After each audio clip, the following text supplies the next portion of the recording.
خیانەتی وڵاتانی ڕۆژئاوا لەو گەلەی داعشی تێکشکان بەرژەوەندی بۆ تا پەردەیەک لەسەر چاوی ویژدان مێژووی مامەڵەی وڵاتانی ڕۆژئاوا و ئەوروپا لەگەڵ پرسی ئاین و تیرۆر لە ڕۆژهەڵاتی ناوەڕاستدا هەمیشە پڕ بووە لە دووفاقی بە جۆرێک لە ڕابردوودا ئەو وڵاتانەی هەموو توانایەکی خۆیان دەخستەگەڕ بۆ ناشرینکردنی ئاینی پیرۆزی ئیسلام و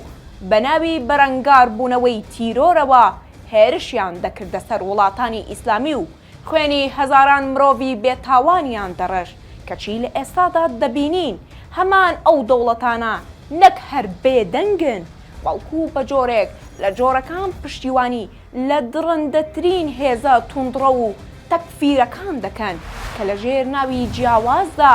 لە سووریا سەریان هەڵداوەتەوە ئەم هێزانەی ئێستا لە سووریا دەستیان بەسەر دەسەڵاتدا گرتووە و خۆیان وەکو نوێنەری ئیسلام نیشان دەدەن لە ڕاستیدا درێژکراوەی هەمان فکری تیرۆریستی داعش و ئەلقاعیدەن کە مێژوویەکی ڕەشیان لە کوشتار و ماڵوێرانی هەیە بەڵام جێگەی سەر سوورمانە کە ڕۆژئاوا لە پێناو بەرژەوەندیە سیاسی و ئابوووریەکانی خۆیدا چاوپۆشی لەو هەموو تاوانانە دەکات کە ئەم گروپانە دژ بە میلەتی کورد ئەنجامی دەدەن یەکێک لە زەقترین نمونونەکانی ئەم دووفاقیە پرسی ئەحمەد شەرع سەرۆکی ئێستای سووریایە کە لە کاتی شەڕی داعشدا دۆناڵد ترامپ بڕی 10 ملیۆن دۆلار خەڵاتی تەرخان کرد بۆ هەر کەسێک کە زانیاری لەسەر بدات چونکە وەکو تیرۆریستێکی مەترسیدار دەبێنرا بەڵام ئەمڕۆ دەبینین هەمان ئەو کەسە پشتیوانی و بێدەنگی نێودەوڵەتی کراوەتە کارەکتەری سەرەکی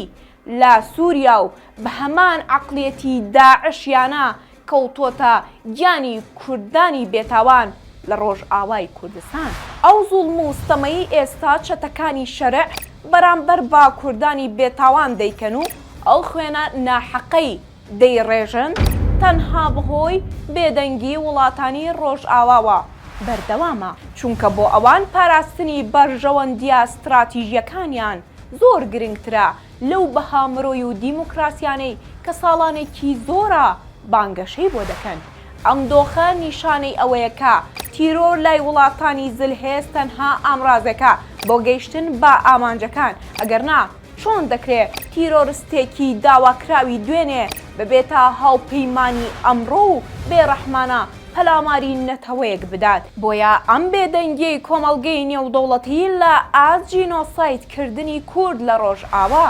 شەرمەزاریەکی مێژوویە کە جارێکی تر سەلماندی بەرژەوەندیەکان هەمیشە لە سەرووی مافەکانی مرۆڤەوەن.